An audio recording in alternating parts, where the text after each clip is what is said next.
శుక్లాంబరధరం విష్ణుం శశివర్ణం చతుర్భుజం ప్రసన్నవదనం ధ్యాయేత్ సర్వవిఘ్నోపశాంతయేత్. గురుర్బ్రహ్మ గురుర్విష్ణుః గురుర్దేవో మహేశ్వరః గురుః సాక్షాత్ పరబ్రహ్మ తస్మై శ్రీగురవే నమః.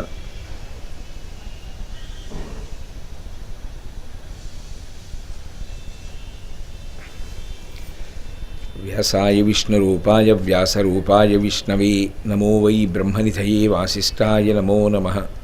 కూజంతం రామ రామేతి మధురం మధురాక్షరం ఆరుహ్య కవితాశాఖాం వందే వాల్మీకికోకిలం. శృతిస్మృతిపురాణానాం ఆలయం కరుణాలయం నమామి భగవత్పాదశంకరం లోకశంకరం. వాగర్ధావివ సంపృక్తౌ వాగర్ధప్రతిపత్తయే జగతః పితరౌ వందే పార్వతీ పరమేశ్వరౌ.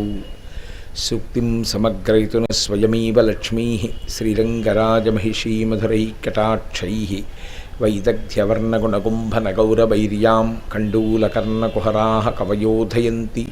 హైమోర్ధ్వపుండ్రమజహన్మకుటం సునాసం మందస్మితం మకరకుండలచారుగండం బింబాధరం బహుళదీర్ఘకృపాకటాక్షం శ్రీవేంకటేశముఖమాత్మని సన్నిధత్తాం.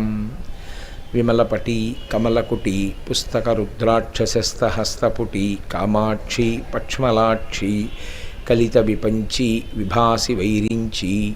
మనోజవం మరుతతుల్యవేగం జితేంద్రియం బుద్ధిమతాం వరిష్టం వాతాత్మజం వనరయూధముఖ్యం శ్రీరామదూతం శిరసా నమామి. ఆపదామపహర్తారం దాతారం సర్వసంపదాం లోకాభిరామం శ్రీరామం భూయో భూయో నమామ్యహం. సింధూరారుణవిగ్రహాం త్రినయనాం మాణిక్యమౌళిస్ఫురత్తారానాయకశేఖరాం స్మితముఖీం ఆపీనవక్షోరుహాం పాణిభ్యాం అళిపూర్ణరత్నచుషకం రక్తోత్పలం బిభ్రతీం సౌమ్యాం రత్నఘటస్థరక్తచరణాం ధ్యాయేత్ పరాదంబికాం. హరి ఓం. పరమేశ్వర స్వరూపమైన సభకి నమస్కారం. కాశీపట్టణ వైభవం గురించి చెప్తూ పెద్దలు ఒక మాట అంటారు. కలుగని కాశీ శంభులింగములు కోట్లు విశ్వనాథుండు లింగంబె శాశ్వతుండు. కలుగని తీర్థములు కోట్లు కాశీయందు అనగా మణికర్ణికయే తీర్థమని ఎరుంగు. అందులో కలుగని కాశీ శంభులింగములు కోట్లు. కాశీపట్టణంలో ఉండేటటువంటి శివలింగములను లెక్క పెట్టడం సాధ్యం కాదు. అన్ని శివలింగములు, ప్రతి శివలింగానికి ఒక చరిత్ర. ఇంచుమించుగా కాశీపట్టణంలో శివలింగ ప్రతిష్ఠ చెయ్యనటువంటి దేవతాస్వరూపం గ్రహస్వరూపం మీకు కనపడదు. అంతమంది ప్రతిష్టలు చేశారు. అంత ప్రఖ్యాతమైనటువంటి శివలింగములు ఎన్నో ఉన్నాయి. ఇందులో ఏ ఏ శివలింగములను తప్పకుండా దర్శనం చెయ్యాలి. ఏవైనా కొన్ని శివలింగములను దర్శనం చెయ్యకపోతే దోషం వచ్చే అవకాశం ఏమైనా ఉంటుందా? లేకపోతే కాశీపట్టణానికి వెళ్ళినటువంటి వాడు ఈ శివలింగములలో వీటిని ఈ ప్రయోజనముల కొరకు దర్శనము చేసి తీరాలన్న నిబంధన ఏమైనా ఉంటుందా అంటే, మీకు ఉన్న అవకాశాన్ని అనుసరించి కాశీపట్టణంలో ఉండేటటువంటి శివలింగములను దర్శనం చేయడం మంచిదే.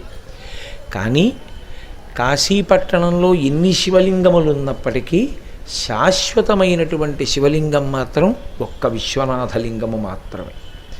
ఎందుచేత అంటే, నేను మీతో ఒక మాట మొట్టమొదటి రోజునే మనవి చేశాను. దీనికి అవిముక్తము అని పేరు.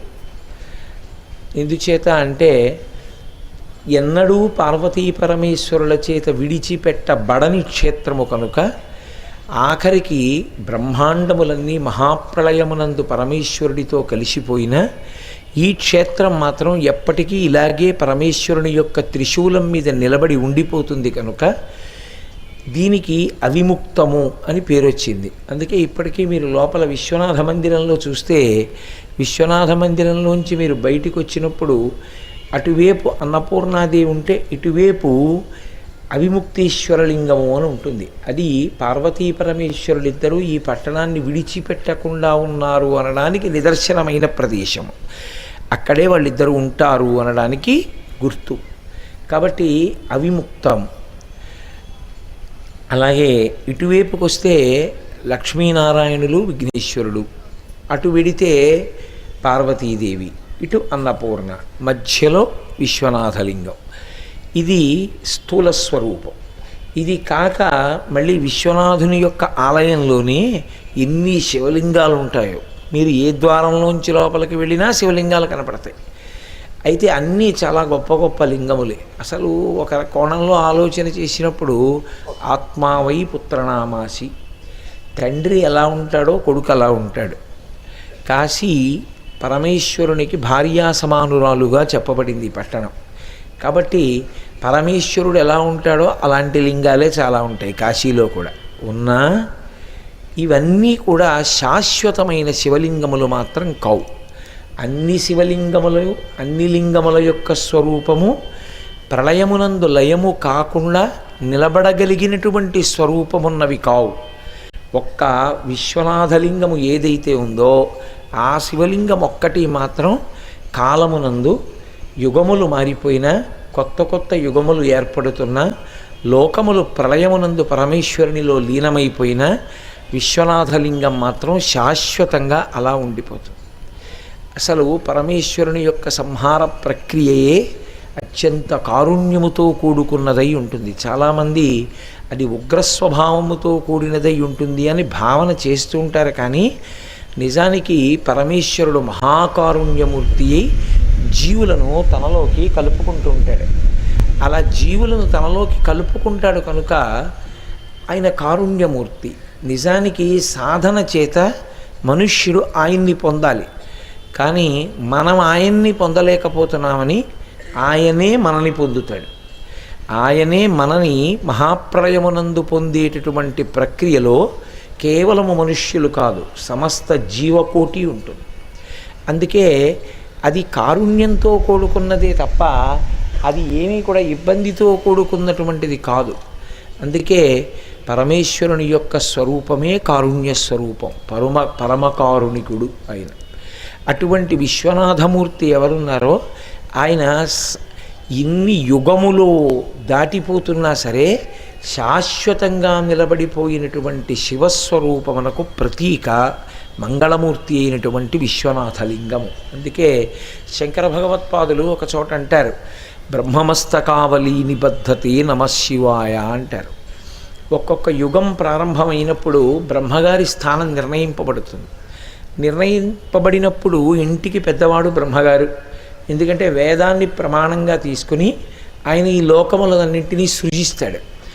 ఆయన ఈ జీవులన్నింటినీ కూడా తయారు చేస్తాడు, శరీరం ఇచ్చి కర్మఫలాన్ని అనుభవించండి అని పంపిస్తూ ఉంటాడు. అయితే ఇక్కడ మళ్ళీ ఇంకో అనుమానం వస్తుంది. నేను అలా అనగానే కర్మఫలాన్ని అనుభవించండి అని పరమేశ్వరుడు పంపించినది నిజమైతే ఇక మేము పుణ్యం చేసుకోవడం, మేము సాధన చేసుకోవడం అన్న మాట ఎక్కడుంది అసలు? ఇప్పుడు ఒరే నువ్వు సాయంకాలం కాశీలో ప్రవచనం చెయ్యి నా నుదుటిన రాశాడు అనుకోండి. కాశీలో సాయంకాలం అయ్యేటప్పటికీ నిద్రపట్టేయాలని మీ ముఖాన రాశాడు అనుకోండి. మీ ముఖాన అంటే మీరని కాదు నా ఉద్దేశం, ఎవరో వేరొకరి ముఖాన. వాడు వచ్చి నీ ముఖాన ప్రవచనం చేయమని రాశాడు, నువ్వు చేసావు. నా ముఖాన నిద్రబొమ్మని రాశాడు, నాకు అదే సమయానికి నిద్ర వచ్చి నిద్రపోతున్నాను. ఏమిటి దోషం? నాదే తప్పు. బ్రహ్మగారు అలా రాశారు, ఈ ఉపాధి అలా నడుస్తోంది. ఆవిడన్ని కార్యక్రమాలు చెయ్యాలని రాశాడు, చేస్తారు. మన నుదుటన వ్రాయబడి లేదు, మనం చెయ్యము, నాదే తప్పు. దానికి చెయ్యలేదని నన్ను శిక్షించడం ఎందుకు? చేశారని ఒకరిని మెచ్చుకోవడం ఎందుకు? ఈశ్వరుడు ఆయనేగా చేయమన్నది. నువ్వు చేస్తావన్నాడు, ఆయన వాక్కు జరిగింది. నువ్వు చేయవన్నాడు, చేయలేదు. దానికి మళ్ళీ నువ్వు చేయలేదని నన్ను శిక్షించడం ఎందుకు? నువ్వు చేశావని ఇంకోటి నెత్తి మీద పెట్టుకోవడం ఎందుకు అని ఒక మెట్ట వేదాంతం అంటారు. ఒక ప్రశ్న వేస్తూ ఉంటారు. ఈశ్వరుడు మనుష్య ప్రాణికి బుద్ధినిచ్చాడు. ఈ బుద్ధి ప్రధానంగా దేనికి ఇవ్వబడుతుందంటే వాసనా బలాన్ని జయించడం కోసం ఇస్తాడు.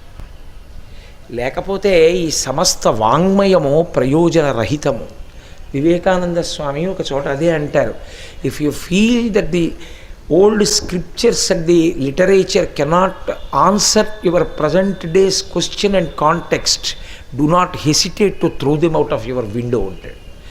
నిజంగా ప్రాచీన కాలం నుంచి ఉన్నటువంటి వేదము, పురాణములు, కావ్యములు ఇప్పుడు ఉన్నటువంటి లేదా రాబో కాలంలో సాధకుని యొక్క ప్రశ్నలకు జవాబులు చెప్పలేవు అని నువ్వు సహేతుకంగా నిర్ణయించుకుని ఉంటే వాటిని నీ కిటికీలోంచి విసిరేయి, నాకేం అభ్యంతరం లేదన్నారు.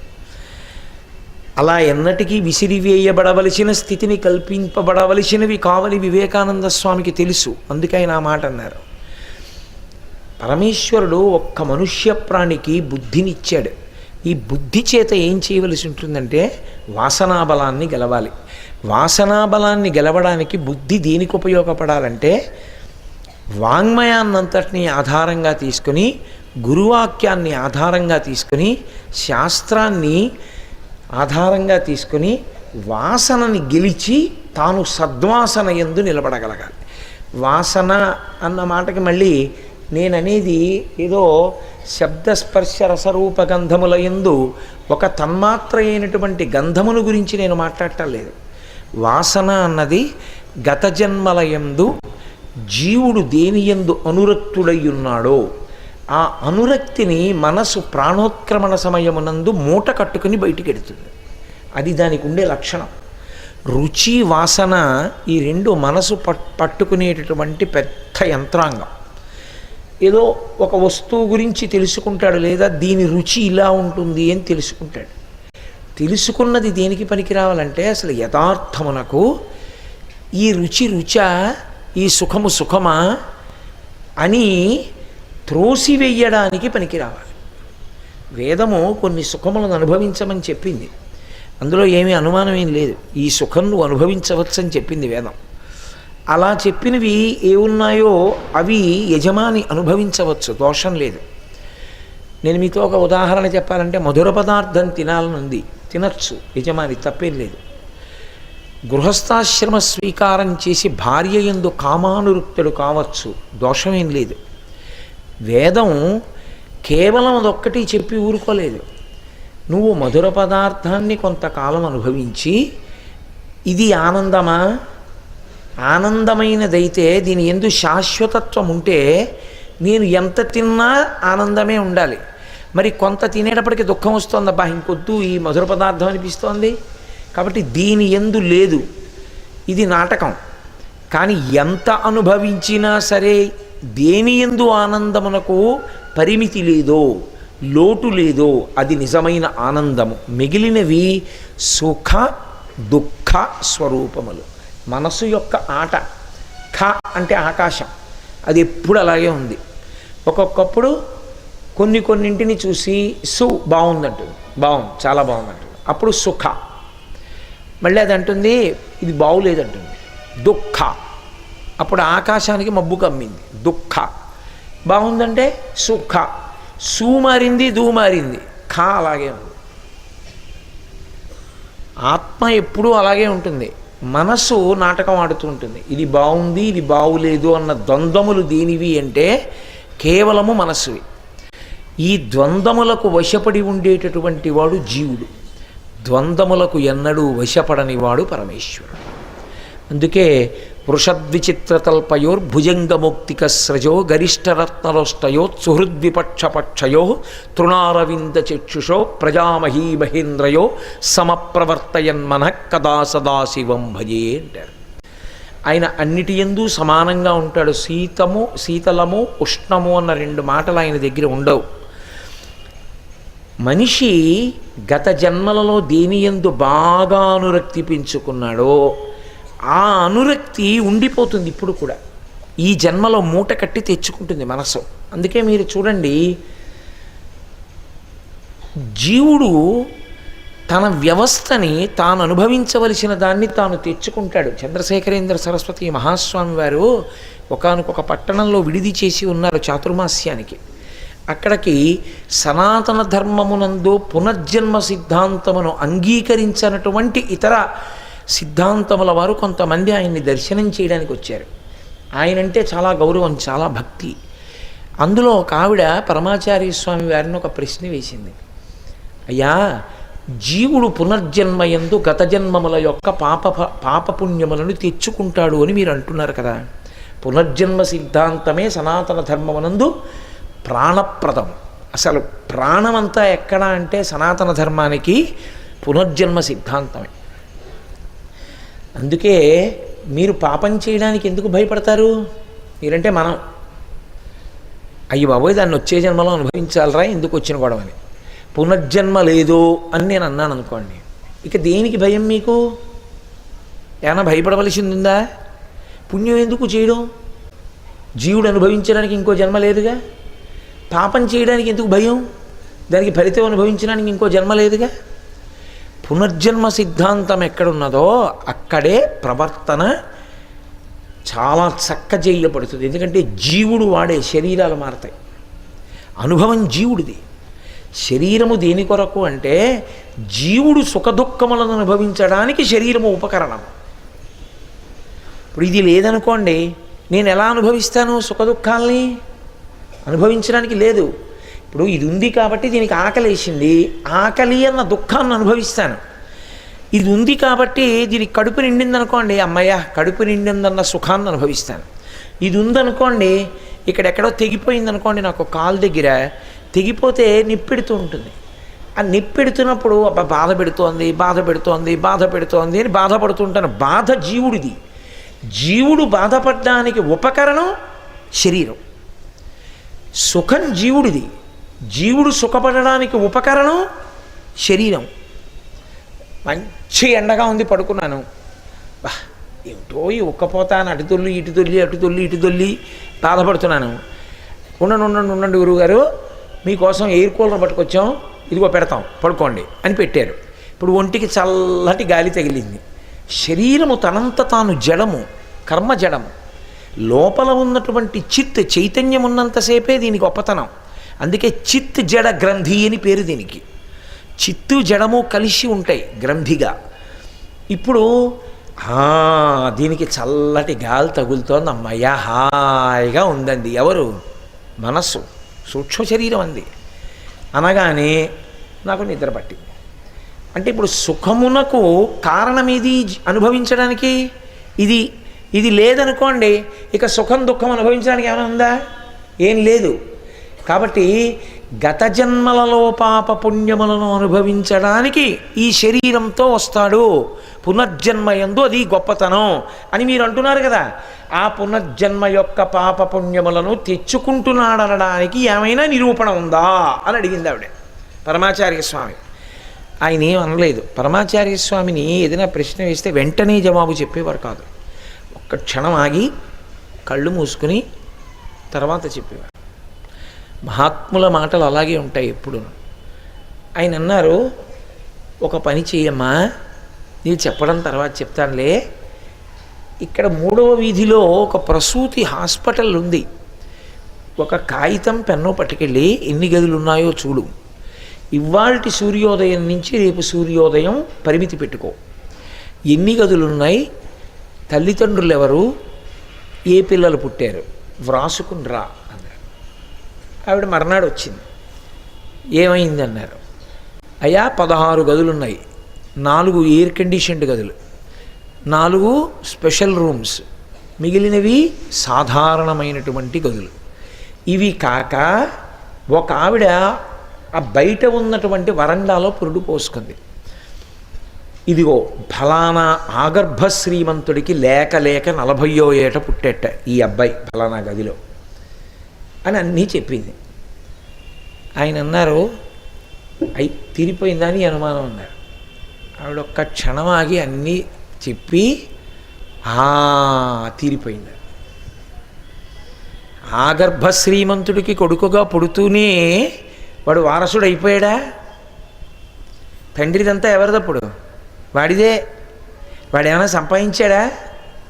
వాడు సంపాదించలేదు, కోట్లు వాడివే. వాడు వారసుడు అయిపోయాడు. అలా అయిపోవడానికి కారణం వాడి గత జన్మ పుణ్యం. ఇప్పుడు అది క్షయం అవ్వాలి, అందుకని ఈయన కొడుగ్గా వచ్చాడు. ఒక ఆయన దరిద్రుడిగా పుట్టాడు. గత జన్మలలో చేసుకున్నటువంటి పాపం అలా పుట్టించింది. తర్వాత ఒకవేళ ఐశ్వర్యవంతుడు కావచ్చు, అప్పుడు పుణ్యం మళ్ళీ అనుభవంలోకి వచ్చింది. కాబట్టి పునర్జన్మ సిద్ధాంతమునందు పాపపుణ్యములను అనుభవించడానికి ఈ శరీరంతో వస్తాడు. ఇప్పుడు అర్థమైందా? అయ్య బాబోయ్, ఇంత గొప్పగా మీ ధర్మం ఎందుకు చెప్పిందో ఇప్పుడు అర్థమైందండి. పరమసత్యం మీ ధర్మంలో చెప్పింది అంగీకరిస్తున్నానని వెళ్ళిపోయారు. కాబట్టి ఈ శరీరము లేనినాడు సుఖదుఖములను అనుభవించడానికి జీవుడికి ఉపకరణము ఉండదు. కాబట్టి నిజానికి జీవుడు అనుభవించేటటువంటి సుఖదుఖములకు ఈ శరీరాన్ని సాధనంగా ఈశ్వరుడు ఇస్తాడు. అందుకే దీనికి శకటము అని పేరు. బండి ఇది 2 చక్రములతో నడుస్తూ ఉంటుంది. ఇందులో మనుష్య ప్రాణికి బుద్ధినిస్తాడు. ఈ బుద్ధి చేత మనుష్యుడు ఏం చేయవలసి ఉంటుందంటే, గత జన్మలలో మనసు పట్టుకొచ్చింది చూశారు వాసనలో. పుడుతూనే మీరు చూడండి, ఓ పిల్లవాడు ఎక్కడైనా భగవత్ సంబంధమైన పాట వినపడితే వాడు ఇలా ఇలా నమస్కారాలు పెడతాడు. నేను మొన్ననే కాకినాడలో దేవీ నవరాత్రులు చేసినప్పుడు ఒక పిల్లవాడు కచేరీ చేయడానికి వచ్చాడు మా దగ్గరికి. వాడు 3వ సంవత్సరంలో 180 రాగములను గుర్తించి గిన్నీస్ బుక్ ఆఫ్ వరల్డ్ రికార్డ్స్కి ఎక్కాడు.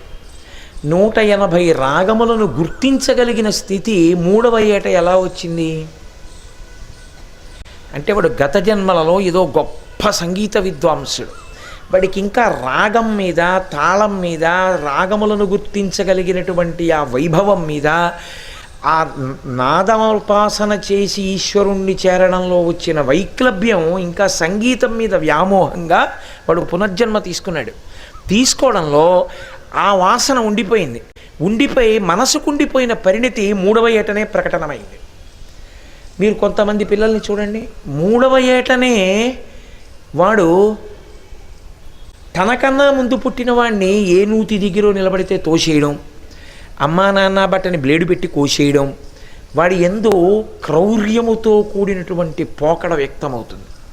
ఒక్కొక్కడు భోగాభిలాషి, ఒక్కొక్కడు చాలా చిన్న వయసు నుంచి భగవంతుడు, భక్తులు, ఆశ్రమాలు, దేవాలయాలు వాటి మీద అనురక్తితో ఉంటాడు. ఇక్కడే తిరుగుతూ ఉంటాడు మా మోహన్ రావు అబ్బాయి బాలాజీ. వాడి వయసేపాటి, వాడు ఎప్పుడు అయ్యప్ప స్వామి గుడి, తీర్థయాత్రలు, వాడి ఈడి పిల్లలు ఉన్నారా లేరా వాడికి అనవసరం. వాడు మీరు చూడండి, వాడిని నువ్వు వడ్డించరా అనక్కర్లా, గ్లాసులు పట్టుకుని పెట్టేస్తూ ఉంటాడు, కంచాలు పెట్టేస్తూ ఉంటాడు. కాకినాడ నుంచి వచ్చినటువంటి 400 మంది యాత్రికులలో ముఖ్యమైన స్థానాల్లో ఉన్న వాళ్ళందరూ వాడికి తెలుసు. ఎవరి దగ్గర ఏముంటాయో వాడికి తెలుసు. వాడిని ఇక్కడ కూర్చుని పిలిచి, ఒరే కొండలరావు నాయుడు గారి దగ్గరికి వెళ్ళి పోర్టబుల్ స్పీకర్ పట్టుకుని తొందరగా రమ్మంటున్నానని చెప్పు అంటే, వాడు క్షణాల్లో వెళ్ళొచ్చి కొండలరావు నాయుడు గారు వంటశాలలో ఉంటారని అక్కడ కూడా వెతికాను, లేరు అంటాడు. అంటే వాడు ఎవరెవరు ఎంత ప్రధాన కార్యకర్త, ఆయన ఎక్కడుంటాడో కూడా వాడికి తెలుసు. వాడికి ఎలా వచ్చింది ఆ సంస్కారం? ఏమి మిగిలిన వాళ్ళ పిల్లలు ఎవరు వచ్చి అలా ఎందుకు చేయలే? వాడు ఒక్కడే ఎందుకు అలా వెంటపడి వచ్చాడు? అది జన్మాంతర సంస్కారం. ప్రహ్లాదుడు గురించి చెప్తూ అదే అంటారు, బాల్యమునందు ఏది అలవాటు పడిందో అది స్థిరీకరింపబడుతుంది. బాల్యమునందు అలవాటు పడనిది గత జన్మలకు విత్తనం తప్ప ఇప్పుడు చెట్టు అయ్యే అవకాశం ఉండదు. మనుష్యుడు బుద్ధి చేత, శాస్త్రము చేత, గురువు మీద ఉన్న విశ్వాసం చేత ఏ వాసన తెచ్చుకున్నాడో ఆ వాసనని ఇప్పుడు గెలుస్తాడు. ఇది మీరు బాగా పట్టుకోవాలి. లేనినాడు శాస్త్రములన్నీ నిష్ప్రయోజనమవుతాయి సాధనలో ఇది పట్టుకోకపోతాయి. మీకు శాస్త్రం తెలియంది ఏముంటుందండి? సత్యం వద, ధర్మం చర. ఇది తెలియనివాడు ఎవరు? ధార్మికంగా ఉండు తెలియనివాడు ఉన్నాడా? ఉండడు. కానీ ధార్మికంగా ఎందుకుండాలో మనసులో ఉంచుకునేటట్టు గురువు చెప్తాడు. ఇప్పుడు ఆ వాక్యం నిలబడింది లోపల. ఇప్పుడు అతను ఏం చేశాడంటే, పూర్వాశ్రమమునందు అతనికి కొన్ని చెడు అలవాట్లు ఉండేవి. అందుకే ఇద్దరు దేనికి ఉండాలంటే కల్మషాన్ని తొలగించడానికే ఉంటారు. ఇంత కల్మషమా అన్నవాళ్ళు ఆ 2 స్థానముల యందు ఉండడానికి అర్హులు కారు. ఒకడు గురువు, 2 దైవము. పాపము అన్నదున్నది అన్నప్పుడు క్షమించడానికి సిద్ధంగా లేనివాడు ఈశ్వరుడు కాడు.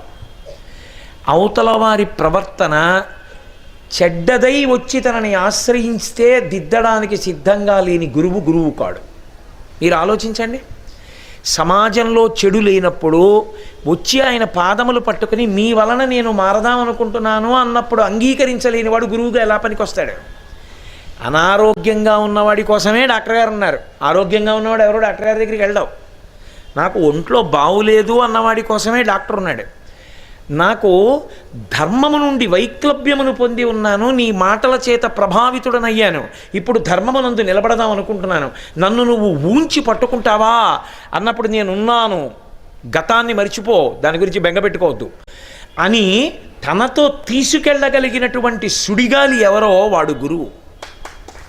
అలా తీసుకెళ్ళలేకపోయాడు అనుకోండి, ఆయన మాటల ప్రభావం ఏమీ నడవడి మీద లేదు, ఆయన మాటల వలన ఏమీ మార్పు లేదు, ఆయన మాటల వలన మీరు కొత్తగా నేర్చుకునేది ఏమీ లేదు అక్కడ. ఆయన మాటల వలన, ఆయనతో ఉండడం వల్ల ఇది ఇలా ఉంటుంది, ఇలా చెయ్యాలి అని నీకేమీ తెలియదు. ఆయన గురువు కాలేడు. నేను క్షమింపబడేదాను కాక, నేను ఉన్నమాట చెప్తున్నాను. ఎలా గురువు? ఆయన వలన మీ వాసనాబలం గెలవబడ్డానికి మీకు ఒక ఆధారం దొరకాలి. అందుకే గురువు ఎవరు అంటే, సర్వకాలముల యందు ఎవరు జ్ఞానాగ్ని అయి రగులుతూ ఉంటాడో, జ్ఞానానల ప్రభావేన తస్మై శ్రీ గురవై నమః అని చెప్పాడు పరమేశ్వరుడు పార్వతీదేవితో. రగులుతూ ఉంటాడు నిద్రపోతున్నా, ఎప్పుడు ధర్మము, కావ్యము, పురాణము, వేదము, స్మృతి వీటి గురించి అలా మననం చేస్తూ ఉంటాడు. అడుగు తీసి అడుగు వేశాడంటే ధర్మమే. అలా ఉండి మాట్లాడితే ఆ మాట అగ్నిహోత్రమే. అవతల వారిలో ఉన్నటువంటి అజ్ఞానాన్ని పటాపంచలు చేసి మనం ఈయన మాటలని అనువర్తించి ఉత్తమ పదం వైపుకి తిరగాలనేటటువంటి ఆకాంక్ష కల్పించి కోట్ల జన్మలుగా మనసు పట్టుకున్నటువంటి వాసన బలాన్ని క్షయం చెయ్యగలిగిన వాడెవరో వాడు గురువు. అది శాస్త్రం. అందుకే శంసనాత్ శాసనాత్ ఇది శాస్త్రం. తెగేసి ఉన్నట్టు చెప్తుంది శాస్త్రం. కొంచెం మాధుర్యాన్ని జోడించిన, చెప్పవలసిన మాట చెప్పవలసినప్పుడు చెప్పవలసిన రీతిలో చెప్పగలిగిన వాడే గురువు తప్ప మొహమాట పడిపోయి చెప్పకుండా ఉండిపోయిన వాడు గురువు కాలేడు. ఎందుచేత అంటే గురువుకుండవలసిన మొదటి లక్షణం అసలు ఆయన ఎప్పుడూ కూడా ప్రతిఫలాపేక్ష లేదు. నాకు ఇది పోతుందేమో అన్న బెంగ ఆయనకేం లేదు, నాకేది లేదు అన్న పూర్ణుడు. కాబట్టి ఇప్పుడు ఉన్నదున్నట్లు మాట్లాడుతుంటాడు గురువుగారు. అందుకే ఇప్పుడు ఆ గురువు శాస్త్రము రెండు ఏం చేస్తాయంటే కోట్ల జన్మల నుంచి పాడు చేస్తూ వచ్చినటువంటి వాసనాబలం ఏదుందో దాన్ని పోగొట్టేస్తాయి. అందుకు బుద్ధినిచ్చాడు. బుద్ధి చేత అది నిర్ణయం చేస్తుంది. కాబట్టి దాన్ని ఆధారం చేసుకుని ప్రయత్నపూర్వకంగా మంచి ఎక్కడుందో అటువైపుకి తీసుకుని వెళ్ళగలగాలి మీరు శరీరాన్ని. అందుకే భగవద్గీతలో గీతాచార్యుడు అంటాడు, నువ్వు ముందే మారలేకపోయావు, మనసు తిప్పలేకపోయావు, శరీరాన్ని తీసుకెళ్ళి కూర్చోపెట్టడం మొదలుపెట్టు. రోజు గుడికెడుతున్నావు, ఇష్టం లేదు కానీ బలవంతంగా తీసుకెడుతున్నావు. 20 రోజులు పోయాక 21వ రోజున సాయంకాలం 6 అయ్యేటప్పటికి గుడికోటి వెళ్ళాలి కదూ అని అదే గుర్తు చేస్తుంది. మెల్లగా అనురక్తమవుతుంది. ఓ దేవాలయం దేవాలయమేనయ్యా అని ఒక కొత్త విషయాలు తెలుస్తాయి. ఇందులో ఉన్న తృప్తి, ఇందులో ఉన్న ఆనందం ఇంకిందులో లేదండి అంటాడు. అలా మారిన మహాపురుషులు ఎవరున్నారో వాళ్ళు మహాపురుషులు. జన్మతః మహాపురుషుల కన్నా మారి మహాపురుషులైన వాళ్ళే చాలామంది ఉంటారు. అందుకే ఎక్కడ మార్పు వచ్చిందో అక్కడ గురువు ఉంటాడు. అందుకే గురువు లేని విద్య గుడ్డి విద్య. అక్కడుంది గురుస్థానానికి వైభవం సనాతన ధర్మంలో. గురువులకు గురువు పరమశివుడు. ఆయన ఈ లోకములన్నీ ప్రళయమునందు మారిపోతున్నా విశ్వనాథ స్వరూపమై మహానుభావుడు ఆయన అలాగే ఉండిపోయాడు. అటువంటి శివలింగం ఉన్నదే అది ప్రధానమైనది కాశీపట్టణంలో. నువ్వు ఏది చేశావన్నది కాదు, అదొక్కటి చూడగలిగితే చాలు. కానీ ఒకటి గుర్తుపెట్టుకో, చూడడానికి ముందు ఉండవలసినటువంటి శౌచసిద్ధి స్నానము చేత. ఇప్పుడు ఈ స్నానము అనేక రకాలుగా ఉంటుంది. గౌణము, ఇంటి దగ్గరే ఉండి ఎక్కడ మీకు రూమ్ ఇచ్చారో అక్కడే ఉండి చెంబుతో నీళ్లు తీసిపోసుకోవచ్చు. కానీ అది హీనాతిహీనమైన స్నానము. రోజు అంతే మనం చేసేది. అసలు అది నిజానికి శాస్త్రంలో అత్యంత హీనం.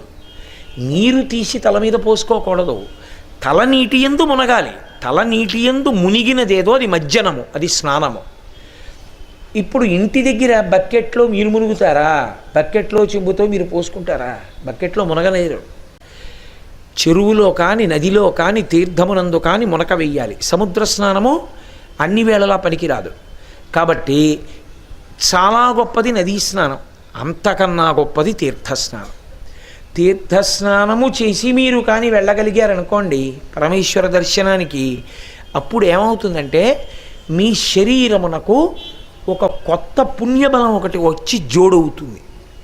ఈ బలం ఏం చేస్తుందంటే కొన్ని కోట్ల జన్మలుగా వస్తున్నటువంటి వాసనని తొలగతోసుకోవడానికి ఈ తేజస్సు సాధనంగా పనికొస్తుంది. అది రోమకూపములలోంచి లోపలికెడుతుంది. అందుకే శరత్కాలమునందు నదీ స్నానం గొప్పది అని ఎందుకంటారంటే శరత్కాలంలో ఉండే చంద్రుడు పరిణితి చంద్రుడు. ఆ చంద్రకాంతులలోంచి అమృతము స్రావమవుతుంది, అందులోకి నదీ జలములలోకి వెడుతుంది. ఇప్పుడు తెల్లవారకట్ట మీరు నదీ జలాలకి అభిముఖంగా పురుషుడు, వాలుకి స్త్రీ స్నానం చేస్తే ఆ స్నానము యొక్క తేజస్సు మీ రోమకూపముల గుండా లోపలికి వెడుతుంది. ఆ తేజస్సు ఇప్పుడు ఆ తేజస్సు లోపలికి వెడితే ఏమవుతుందంటే బుద్ధికి బలం వస్తుంది. ఎటువంటి బలం వస్తుందంటే గత జన్మలలోని వాసనలను తీసివేయగలిగిన బలం అది పొందుతుంది. అందుకే నేను మీతో నిన్న మనవి చేశా, వేదంలో ఒక మాట చెప్తారు, తీర్థే స్నాతి తీర్థం సమానానాం భవతి. తీర్థమునందెవడు స్నానం చేశాడో వాడు తీర్థం అవుతాడు. మణికర్ణిక యందు మీరు స్నానం చేశారనుకోండి, మీరు మణికర్ణిక అవుతారు.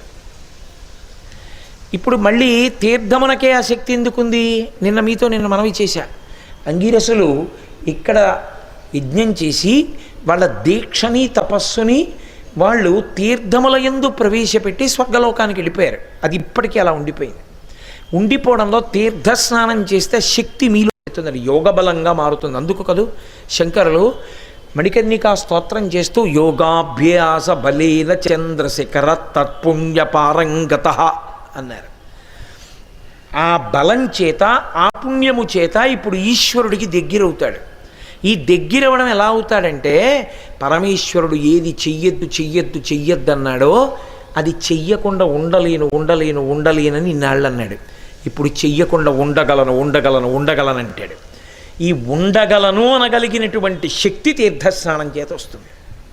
ఇది బుద్ధి మీద ప్రభావం చూపిస్తుంది. అందుకే మీరు ఎప్పుడైనా ఏదైనా కర్మ చేశారనుకోండి, ఈ విషయం మీరు చాలా జాగ్రత్తగా గమనించవలసి ఉంటుంది. మీరు ఏదైనా కర్మ